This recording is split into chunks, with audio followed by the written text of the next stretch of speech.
Weed control यानी कि खरपतवार नियंत्रण के अंतर्गत खरपतवार नियंत्रण की केमिकल मेथड को पढ़ेंगे हम। वीड कंट्रोल की कौन सा केमिकल मेथड यानी कि खरपतवार नियंत्रण की रासायनिक विधि को आज हम चर्चा करेंगे।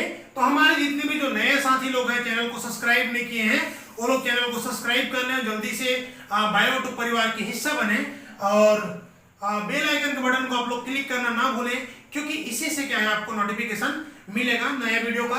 तो चलिए स्टार्ट करते हैं। इसमें हम देखेंगे एग्रीकल्चर हिस्ट्री में जाएंगे, ठीक है। कृषि इतिहास में अगर हम जाएंगे तो सर्वप्रथम 1896 ईस्वी में बोडो मिश्रण को, याद रखिए किसको, बोडो मिश्रण को यूज किया गया था, ठीक है।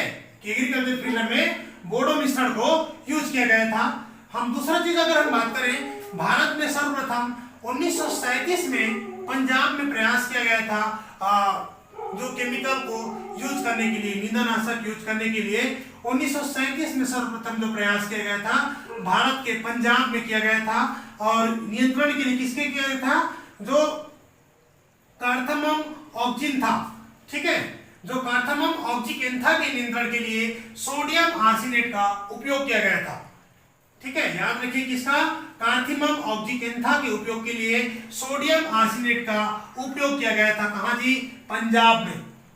इस चीज को याद रखिएगा, जो एमसीक्यू जो क्वेश्चन में पूछ सकते हैं आपको एग्जाम में, है ना। इसी तरह से हम वर्ल्ड में अगर नजर डालें तो यूएसए में, संयुक्त राज्य अमेरिका में सन 1944 में मार्था मिचेल के द्वारा, ठीक है, मार्था तथा मिचेल के द्वारा सन 1944 में 2,4-D को एज हर्बिसाइड के रूप में उपयोग किया गया था।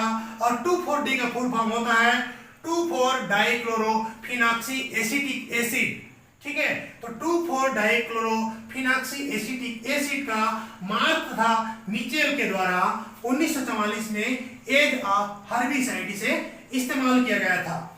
हम इसी तरह से इंडिया में देखेंगे, इंडिया में सर्वप्रथम, ठीक है, अब थोड़ा सा हम व्यापक रूप से हर्बिसाइड के इस्तेमाल की ओर बढ़ रहे थे, क्योंकि स्टार्टिंग में हम पंजाब में 1937 में उपयोग कर लिए थे, किसके लिए, कार्थिमम ऑक्जिकेंथा के नियंत्रण के लिए सोडियम आर्सेनेट का उपयोग किए थे। इसी तरीके से हम 1950 की बात करते हैं तो गेहूं में 2,4-D यानी कि 2,4-डाइक्लोरोफिनॉक्सी एसिटिक एसिड का उपयोग किया गया था गेहूं के अंदर पाए जाने वाले खरपतवार को नष्ट करने के लिए। इसी तरीके से हम देखेंगे भारत में जो खरपतवार नियंत्रण यानी कि जो नींदनाशक या शाकनाशी की जो अवधारणा है यह व्यापक रूप से तब सामने आता है जब चाय के बागान में पैराक्वाइट को मैक्सिमम रूप में क्या है उपयोग करने लगा। चाय और कॉफी के दो बागानों में पैराक्वाइट को ज्यादा से ज्यादा उपयोग करने लगे थे, ठीक है। और अभी भी क्या है, अभी इसका उपयोग हो रहा है, क्योंकि पैराक्वाइट का जो बीज के नियंत्रण, बीज में खरपतवार है उस पर आसानी से, क्योंकि चाय या कॉफी के जो बागान है इसको रोपण किया जाता है तो थोड़ा दूर दूर में इसका क्या रोपाई करते हैं, तो बहुत ही आसान होता है इस प्रकार हर्बिसाइड का इस्तेमाल करना। अगर हम पैराक्वाइट की बात करें तो यह सीधा सीधा फोटो सिस्टम में, ठीक है, जो लाइट रिएक्शन है वहां ये प्रभावित करता है पैराक्वाइट, ठीक है। कहां पर ये लाइट रिएक्शन को प्रभावित करता है, वहां पर जो इलेक्ट्रॉन परिवहन होता है लाइट रिएक्शन में उसको ये क्या करता है, प्रभावित करता है पैराक्वाइट। अगर हम देखें इसका इतना हो गया हमारा खरपतवार नियंत्रण के लिए जो भी हर्बिसाइड है उसकी बात करें तो अब हम देखेंगे इसका वर्गीकरण। जो हर्बिसाइड है, शाकनाशी है या नींदनाशी है, जिसका हम वर्गीकरण की बात करें तो वर्गीकरण में मुख्यतः हम इसे 5 भाग में वर्गीकरण करके पढ़ते हैं। तो पहले देखिए रासायनिक संरचना के आधार पर, ठीक है जी।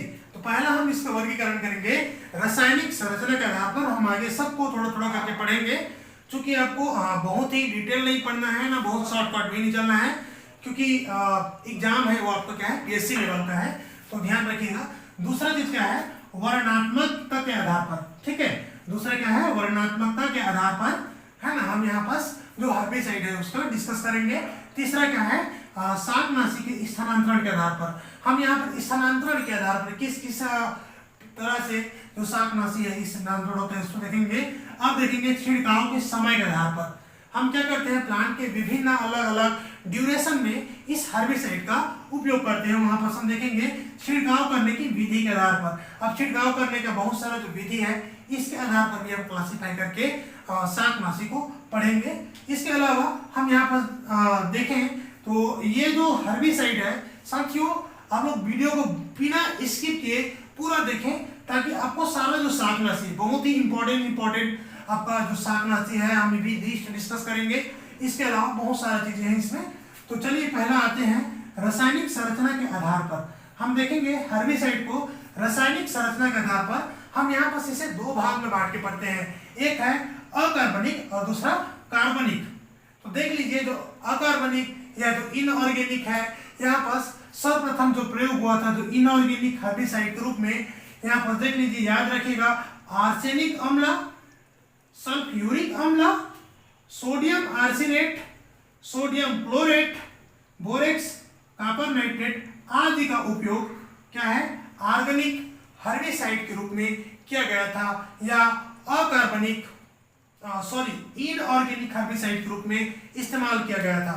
याद रखिए इनऑर्गेनिक हर्बिसाइड या अकार्बनिक शाकनाशी में याद रखिएगा आर्सेनिक अम्ल, सल्फ्यूरिक अम्ल, sodium arsenate, sodium chlorate, borax और कॉपर नाइट्रेट का इस्तेमाल किया जाता है। इसी तरीके नेक्स्ट देखेंगे बी है कार्बनिक शाकनाशी, यानी कि जो ऑर्गेनिक हर्बिसाइड जिसको बोलते हैं ऑर्गेनिक हर्बिसाइड, इन्हें कुल 16 वर्ग में विभाजित किया गया है, जिसमें हम कुछ महत्वपूर्ण जो वर्ग है इनको हम यहाँ पर लगभग 10 वर्ग है इसको यहाँ पर चर्चा करेंगे। तो देखिए यहाँ पास हम एक साइड में वर्ग ग्रुप यानी कि और एक साइड में जो हर्बिसाइड का नाम को देखेंगे कौन कौन जो प्रॉपर जो हर्बिसाइड है जो फेमस है। हम यहाँ देखेंगे पहला में एलिफैटिक्स हर्बिसाइड में देख लीजिए हर्बिसाइड का नाम है डाल्पोन, टीसीए, एक्रोलिन और मेथिल ब्रोमाइड। इसी तरीके से दूसरा में देख लीजिए एमाइड्स एंड द एसिटामाइड्स। तो एमाइड्स और एसिटामाइड में जितने भी हमें क्लोर लिखा जैसे ब्यूटा क्लोर, एला क्लोर, प्रोपालिन, ये सब क्या आता है एमाइड्स एंड एसिटामाइड के अंतर्गत आता है। एला क्लोर, ब्यूटा क्लोर, ठीक है, प्रोपालाइन, ये सब इसी के अंदर है एमाइड्स और एसिटामाइड में। तीसरा है बेंजोइक्स में बहुत ही महत्वपूर्ण देख लीजिए 236 TBA, 236 TBA। नेक्स्ट है डाइकम्बा और ट्राइकम्बा। बेंजोइक्स में याद रखिएगा डाइकम्बा और ट्राइकम्बा को बहुत ही बार के कॉम्पिटिटिव एग्जाम में पूछे जाते हैं ज्यादातर। नेक्स्ट में देखिए बायरिपिरिडिनियम, ठीक है, बायरिडिनियम में देखिए पैराक्वाइट और डाइक्वाइट को, ये दोनों क्या है कॉन्टेक्ट हर्बिसाइड है जो एक प्रकार का जनरल प्रकार का जो कहना चाहिए हर्बिसाइड है। ये इस कोई भी पौधे के संपर्क में आता है डाइक्वाइट पैराक्वाइट तो उस भाग को क्या करता है पूरा जला देता है। इसी में देखेंगे नाइट्रिल्स, इसमें आता है ब्रोमाक्सिन और डाइक्लोरोबेनिल, ठीक है। इसी तरीके से छठवां में फिनॉल में आता है डाइनोसेप और NOC PCP। शॉर्ट नाम को ऐसे याद रखिएगा DNOC PCP। और फिनॉक्सी में है 2,4-D 2,4,5-T MCPA MCPB 2,4-D। इसके बाद में आता है डाइक्लोर प्रो, ठीक है। फिनोक्सियस में याद रखिएगा 2,4-D 2,4,5-T, ये सब स्पेसिफिक हर्बिसाइड है। MCPA MCPB 2,4-DB और डाइक्लोर प्रो। आठवां में ट्राइजिन्स में देख लीजिए एट्राजिन, प्रोजाइन, सिमेजिन, ठीक, ये सब क्या सोइल एप्लाइड है, ठीक है, इस मिट्टी में अप्लाइड करते हैं तो क्या एट्राजिन, सिमेजिन और प्रोजाइन को याद रखिएगा। नौवां में हम देखेंगे यूरिएज में डाईयूरम और मोनोयूरम का आपको याद रखना है।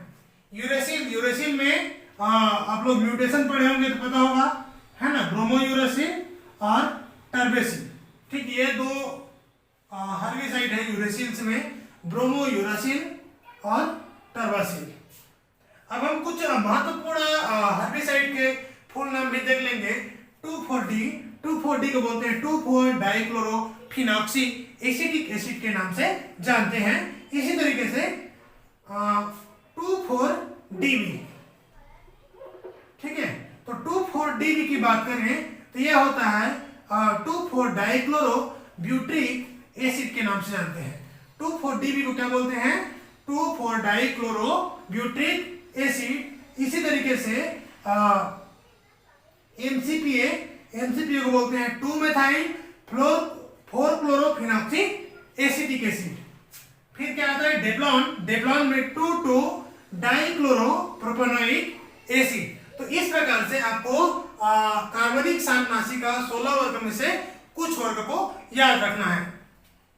हम दूसरा देखेंगे वर्णात्मकता के आधार पर, यानी कि सेलेक्टिविटी के आधार पर।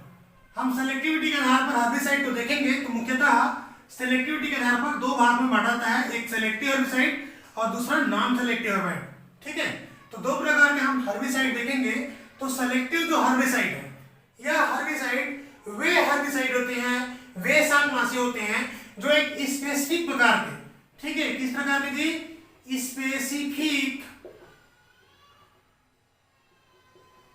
स्पेसिफिक जो वीड है, ठीक है, या विशेष खरपतवार, इसी पर ही क्या होता है? प्रभावी होता है। और ये विशेष खरपतवार पर जब हम अप्लाई करते हैं तो उस खरपतवार को क्या करता है? मार देता है। जैसे आप लोग सुने होंगे खेतों में सावा के लिए अलग दवाई, भदौर के लिए अलग दवाई, ठीक है, चौड़ी पत्ती के लिए अलग दवाई।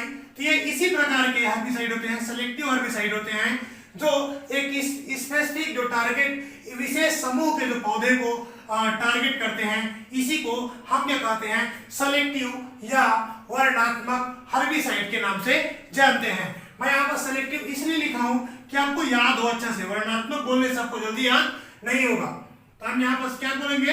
या स्पेसिफिक वीड या विशेष ग्रुप के, विशेष समूह के या विशेष खरपतवार के लिए प्रभावशील होता है। जैसे उदाहरण के लिए इस प्रकार में जो हर्बिसाइड है, सीमाजाइन, एट्राजाइन, 2,4-D, ब्यूटाक्लोर, पेंडिमेथाइल, आइसोप्रोटॉन, ये सब क्या है? सेलेक्टिव प्रकार के हर्बिसाइड में आते हैं। आपको पूछ देंगे क्वेश्चन में which of the given or following are selective herbicide करके पूछ देंगे कि निम्न में से कौन सेलेक्टिव हर्बिसाइड है करके पूछ देंगे। तो आपको किस प्रकार की जो चीजें हैं याद रखना है। ठीक है, रासायनिक नाम में से ज्यादा तो भले नहीं पूछे, लेकिन यहाँ से तो क्लासिफिकेशन में से हर बारी का क्वेश्चन कम से कम उठाता है। दूसरा हम देखेंगे नॉन सेलेक्टिव हर्बिसाइड। देखिए नाम से स्पष्ट है, यह क्या होता है? जितने भी आल जो प्लांट, ठीक है, ये क्या होते हैं? आल प्लांट, सभी पौधे पर यह कारगर होता है। ठीक है, सामान्य भाषा में बोले तो चपरचट। ठीक है, जो नॉन सेलेक्टिव हर्बिसाइड है यह कोई फर्क नहीं करता, इसे कोई फर्क नहीं पड़ता कि जो प्लांट है वह आपका खेत के फसल है या अन्य चीजें हैं। तो इसे हम क्या करते हैं? तो खेत के आसपास में अप्लाई करने के लिए यूज करते हैं। ये इस प्रकार के जो हर्बिसाइड होते हैं यह कॉन्टेक्ट हर्बिसाइड होता है। ये कॉन्टेक्ट में आने के बाद क्या करता है? जिस भाग में कॉन्टेक्ट में आता है उस भाग को पूरा क्या होता है? नष्ट कर देता है। और इसका एग्जाम्पल है डाइक्वाट और पैराक्वाट। जो डाइक्वाट और पैराक्वाट इस प्रकार के जो हर्बिसाइड प्लांट में डालते ही क्या होता है? उस भाग को नष्ट कर देता है। ठीक है, जो डाइक्वाट पैराक्वाट सीधा सीधा ये क्या करता है? प्लांट के फोटो सिस्टम में इफेक्ट करता है और प्लांट के जिस भाग में ये पड़ गया डाइक्वाट पैराक्वाट उस भाग को पूरा नष्ट कर देता है। ठीक है, तो ये नॉन सेलेक्टिव हर्बिसाइड के खासियत है। तीसरा हम देखेंगे शाकनाशी के स्थानांतरण, यानी कि translocation of herbicide based on translocation. ठीक है, स्थानांतरण के आधार पर हम हर्बिसाइड को देखेंगे। तो यहाँ पर भी हम इसे दो भाग में बांटकर पढ़ेंगे। एक होता है सिस्टेमिक हर्बिसाइड और दूसरा कॉन्टैक्ट हर्बिसाइड। तो देखिए जो सिस्टेमिक हर्बिसाइड है यह ट्रांसलोकेट होकर के कहां पहुंच जाता है, प्लांट के जाइलम इन द फ्लोएम में। ठीक है, पौधे के जाइलम और फ्लोएम में जो जाइलिन नलिकाएं रहते हैं, ठीक है, यहां पहुंच करके प्लांट के सिस्टम में गड़बड़ी पैदा कर देती है, सिस्टम में गड़बड़ी पैदा कर देती है। ठीक है, जिससे प्लांट क्या होता है, मर जाता है। ठीक है, या इसे क्या करता है, नुकसान पहुंचाता है। तो इस प्रकार के जो हर्बिसाइड है, सिस्टेमिक हर्बिसाइड है, यह सेलेक्टिव प्रकार के हर्बिसाइड होता है। जैसे हम यहाँ पर पढ़े हैं ना सेलेक्टिव हर्बिसाइड, इसी प्रकार के हर्बिसाइड होता है। ये क्या करता है, प्लांट के सिस्टम में जाकर के, क्योंकि यहाँ पर हम उसके वर्क को पढ़ रहे हैं, प्लांट के सिस्टम में जाइलम तथा फ्लोएम के पहुंच से माध्यम से पहुंच करके उसके सिस्टम में गड़बड़ी पैदा करता है, इस जाइलम फ्लोएम में रुकावट पैदा करते हैं विभिन्न प्रकार के। ठीक है, जिससे प्लांट की डेथ हो जाती है। तो एग्जांपल देखिए 2,4-D है ना, 2,4-डाइक्लोरोफेनॉक्सिस्टिक एसिड है, एट्राजिन और सिमेजिन। ये इस प्रकार के खरपतवार प्लांट के सिस्टम में गड़बड़ी पैदा कर देता है, विकृति उत्पन्न करता है, जिससे जो खरपतवार है वो नष्ट हो जाता है। यह भी एक सेलेक्टिव प्रकार के हर्बिसाइड होता है। हम इसी में देखेंगे दूसरा क्या है, कॉन्टैक्ट हर्बिसाइड। अब देख लीजिए जो कॉन्टैक्ट हर्बिसाइड है, यह संपर्क में आते ही, ये जो हर्बिसाइड है यह संपर्क में आते ही प्लांट के उस भाग को नष्ट कर देता है जिस भाग के ये संपर्क में आते हैं। उदाहरण के लिए देखें तो डाइकॉट और पैराकॉट इसका एग्जांपल है। जैसे ये जो कॉन्टैक्ट हर्बिसाइड अगर हम बोले तो यह नॉन सेलेक्टिव टाइप के ज्यादातर हर्बिसाइड यहाँ पास यूज होता है। ठीक है, सभी को हम नहीं बोल सकते, लेकिन ज्यादातर जो हर्बिसाइड है यह नॉन सेलेक्टिव टाइप के हर्बिसाइड रहते हैं। ठीक है, और हम यहाँ पर जो लिखे हैं ये नॉन सेलेक्टिव टाइप की ही हर्बिसाइड, इनमें कॉन्टैक्ट में एग्जांपल है। प्लांट के जिस भाग में ये पड़ता है उस भाग को नष्ट कर देता है। चौथा देखेंगे छिड़काव के समय के आधार पर। तो छिड़काव के समय के आधार पर हम टाइम ऑफ एप्लीकेशन के आधार पर हर्बिसाइड को क्लासिफाई करेंगे। तो देख लीजिए बुआई से पूर्व हम कुछ हर्बिसाइड ऐसे हर्बिसाइड जिनको बुआई के पूर्व, फसल बुआई के पूर्व अप्लाई करते हैं, पूर्व छिड़काव करते हैं, उसी को यहाँ पर हम देखेंगे। तो उदाहरण देख लीजिए फ्लूक्लोरीन, इसे क्या हम बोलते हैं, बेस्लिन बोलते हैं, और एलाक्लोरीन जिसे लासो बोलते हैं। इसे फसल लगाने के पहले ही छिड़काव करते हैं। ठीक है, आप लोग सुने होंगे कि किसान क्या करते हैं, फसल लगाने से पहले ही खरपतवार नाशी का छिड़काव कर देते हैं ताकि कोई प्रकार का उसमें हर्बिसाइड के जो सीड हो वह उसमें उगे ही नहीं। इस प्रकार के जो हर्बिसाइड के जो सीड रहता है के सीड पर उसके क्या कर देता है, जर्मिनेशन होने के रोकता है। दूसरा है बुआई के तुरंत बाद परंतु अंकुरण के पूर्व। ठीक है, फसल जैसे ही बोते हैं और बुआई के तुरंत बाद करते हैं। ठीक है, तो यहाँ पर जो हर्बिसाइड जो यूज करते हैं वह सेलेक्टिव टाइप के हर्बिसाइड यूज किया जाता है। ज्यादातर यहाँ जो हर्बिसाइड है यह सेलेक्टिव टाइप के सेलेक्टिव हर्बिसाइड रहते हैं, क्योंकि यहाँ पर आप जनरल हर्बिसाइड को डाल दोगे तो पूरा आपके फसल का जो बीज है वह भी नहीं उग पाएगा। नेक्स्ट देखेंगे अंकुरण के पश्चात छिड़काव। अब अंकुरण के पश्चात जो छिड़काव करते हैं सेलेक्टिव प्रकार के यहाँ भी हर्बिसाइड, जैसे 2,4-D क्या बोलेंगे जी, प्रोपोनिल, डालापोन, ये इसी प्रकार के हर्बिसाइड है जो अंकुरण के पश्चात छिड़काव किया जाता है। इसी में हम देखेंगे 5वां नंबर, देख लीजिए 5वां छिड़काव करने की विधि के आधार पर। अब देख लीजिए यहाँ पर हम किस विधि से छिड़काव करते हैं उसके आधार पर भी हर्बिसाइड को बांट करके पढ़ते हैं।